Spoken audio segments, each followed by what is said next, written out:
Hello everyone, welcome everyone to the channel Strange Night Podcast. Story 1, The Symphony of Demons at Summerwind Mansion. Welcome to a new season of the Strange Night Podcast. I am your narrator, and tonight we begin our journey on the shores of West Bay, Wisconsin, at the ruins of the Summerwind Mansion. This is not a worn-out ghost story. It is a chronicle of a family's total collapse at the hands of an entity not of this world. In the 1970s, Arnold and Ginger Henshaw moved here with their 6 children. They thought they had found paradise, but Summerwind was a trap already set. Within weeks of moving in, physical phenomena began with devastating intensity.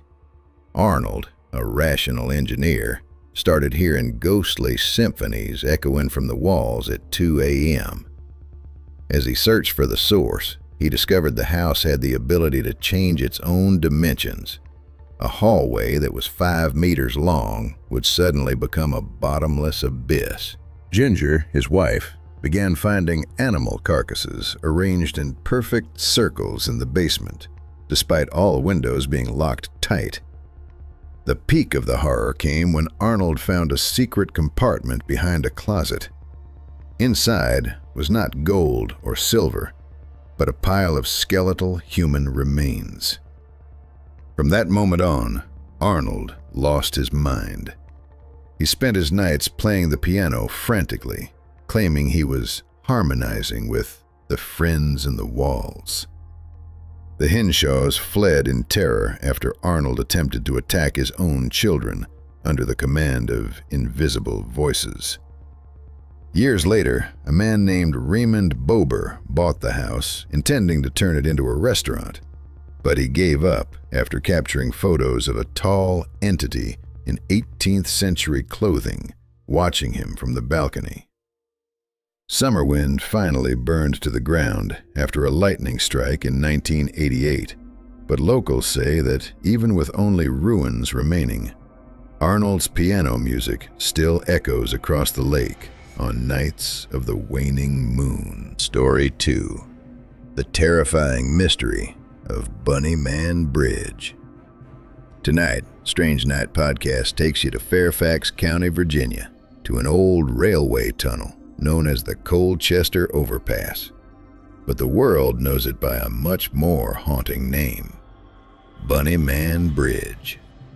This is a true story of revenge and an axe-wielding specter in a rabbit suit. It began in 1904 when a bus carrying mental asylum inmates crashed near the bridge. 10 inmates escaped into the deep woods.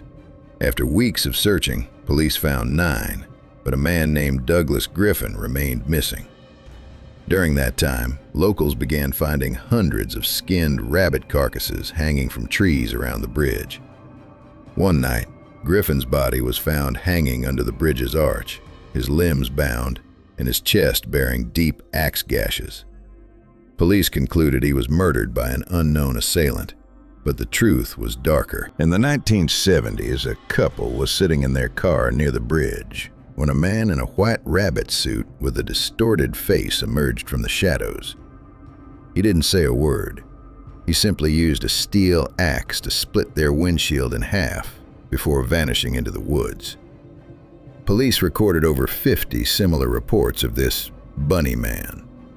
The most chilling part is that every Halloween, those brave enough to walk through the tunnel hear the sound of an axe being sharpened against stone. A group of teenagers in 1987 tried to camp there to debunk the legend. The next morning, they were found running along the highway, their clothes shredded and their minds shattered.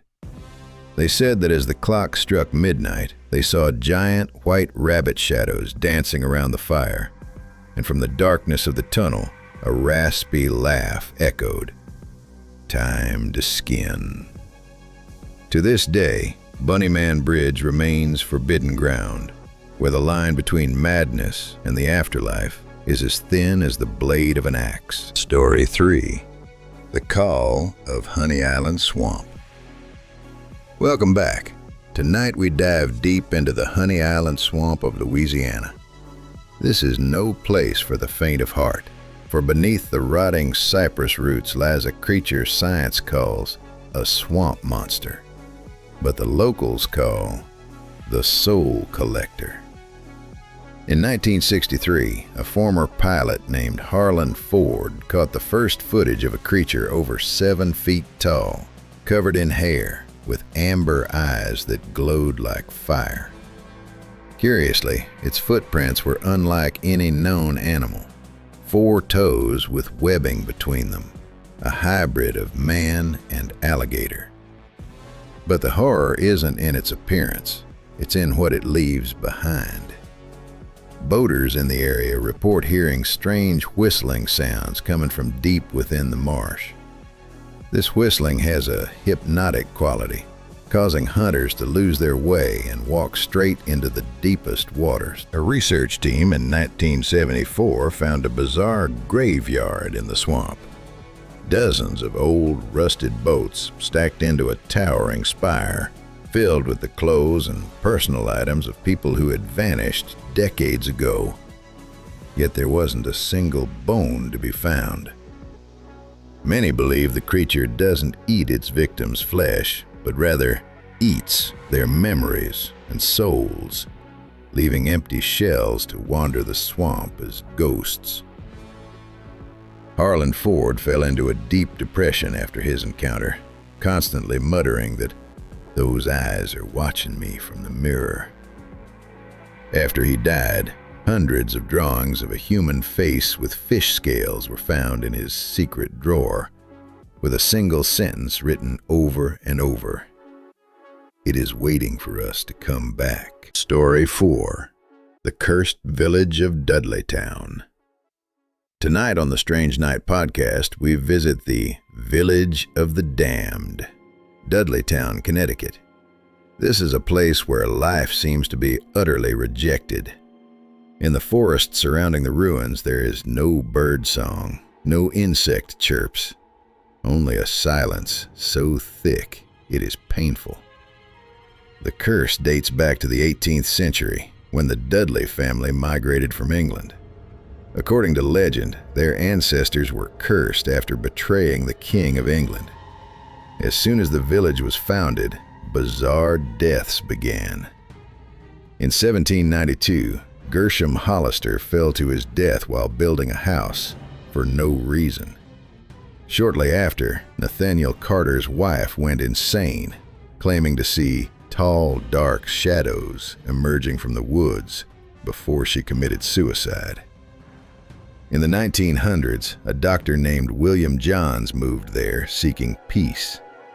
After a few months, his wife began acting strangely. She would stare blankly into the forest behind their house, saying the trees were whispering her name.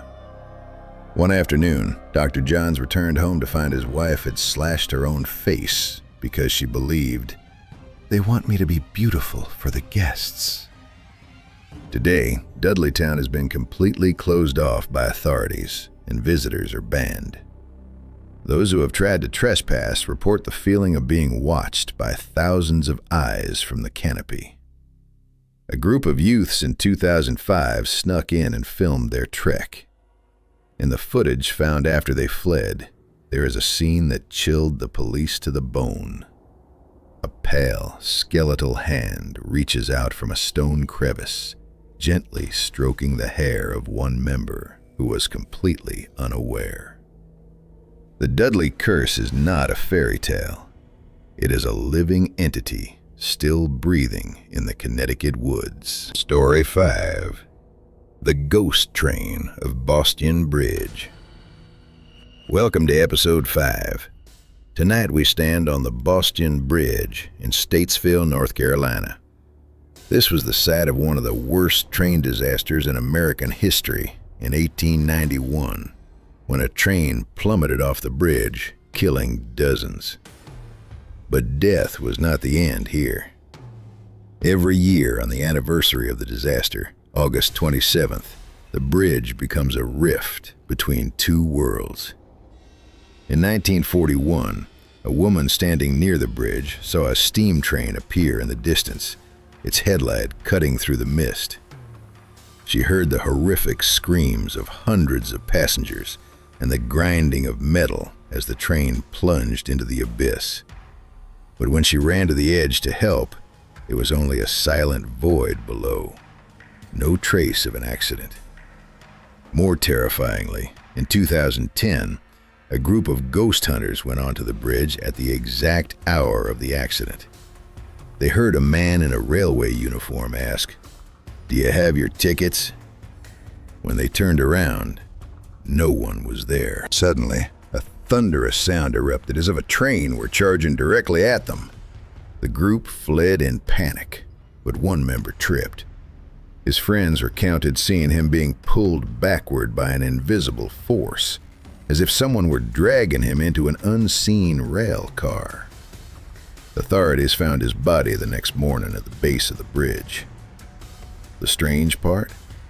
In the victim's pocket, instead of a phone or wallet, they found a tattered paper train ticket from 1891, stained with fresh blood.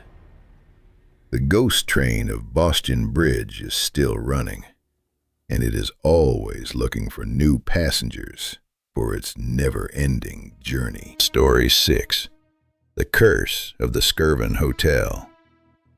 Tonight on the Strange Night podcast, we check into a room that even the toughest NBA players fear. The Skirvin Hotel in Oklahoma. This is the home of Effie, a chambermaid from the 1930s who took a dark secret to her grave. According to records, Effie had an illicit affair with the hotel owner and became pregnant. To avoid scandal, he locked her in a room on the 10th floor until she gave birth. However, the isolation and rejection drove Effie mad. She jumped from the 10th floor window with her newborn child in her arms. Since then, the 10th floor has become a realm of infant cries and a woman's resentment. In 2010, the New York Knicks stayed here. Player Eddie Curry said he couldn't sleep because he felt someone stroking his feet all night. When he turned on the lights, the room was empty, but child-sized handprints appeared in the steam on the bathroom mirror. Another player from the Miami Heat reported seeing a nude woman walking in his room, but she had no face, only a black mist where her features should have been. Hotel staff frequently receive calls from Effie's old room at 3 a.m. When they pick up, there's only the sound of rushing wind and a woman whispering, "It's still hot. My baby is still hot." The scariest part is that Effie doesn't just haunt the hotel. She can follow guests home. Many visitors report hearing a baby crying in their closets for weeks after leaving the Skirvin. Effie doesn't just want to be seen. She wants to share her grief with the world. Story 7. The Phantom of the Mantorville Opera House. Welcome to Episode 7. We visit the Mantorville Opera House in Minnesota, an ancient structure harboring a vengeful spirit named Ellen. Unlike the gentle ghosts often found in theaters, Ellen is a violent and possessive entity. Ellen was a supporting actress in the late 19th century who died in a horrific stage accident when a heavy velvet curtain weighing hundreds of pounds fell and crushed her mid-performance. Since then, Ellen has never left the stage. Modern actors say they are frequently shoved by a powerful force while standing on the spot where Ellen died. A security guard captured a bone-chilling video. At night, when the theater is completely empty, the seats in the front row automatically fold and unfold to the rhythm of silent applause. Then, a faint blue light appears on stage, forming the silhouette of a woman bowing. But when the light vanishes, every mirror in the dressing room shatters simultaneously. The most horrific event occurred in 1995, when a lead actress insulted Ellen's spirit by mocking her story before a show. When the curtain rose, the actress suddenly lost her voice. She clutched her throat and collapsed. Doctors later found her vocal cords had been mechanically knotted, as if someone had reached into her throat and tied them.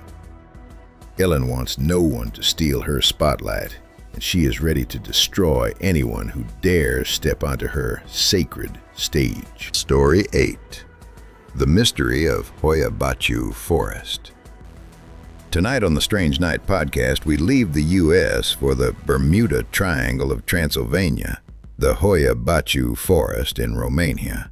This is a place where time and space warp, and those who enter often return with their memories wiped clean. The most famous story is about a 5-year-old girl who got lost in the woods. 5 years later, she suddenly walked out of the forest edge, wearing the same clothes, which weren't even tattered, and she was still exactly 5 years old. She had no memory of the past 5 years, simply saying she had just taken a short walk. Scientists confirmed her DNA, but they could not explain the suspension of time. In the heart of the forest, there is a perfect circle where no trees grow. The soil has been tested and contains no toxins, yet animals avoid this area. A biologist tried to camp in the middle of this circle to study it. The next morning, he was found in a state of delirium, covered in strange chemical burns. He said that at midnight, the ground beneath him began to glow, and he saw thousands of human faces screaming beneath a layer of soil as transparent as glass. People who enter Hoya Baciu often report nausea, severe headaches, and scratches appearing on their skin. Electronics always fail or capture amorphous dark shadows hovering among the trees.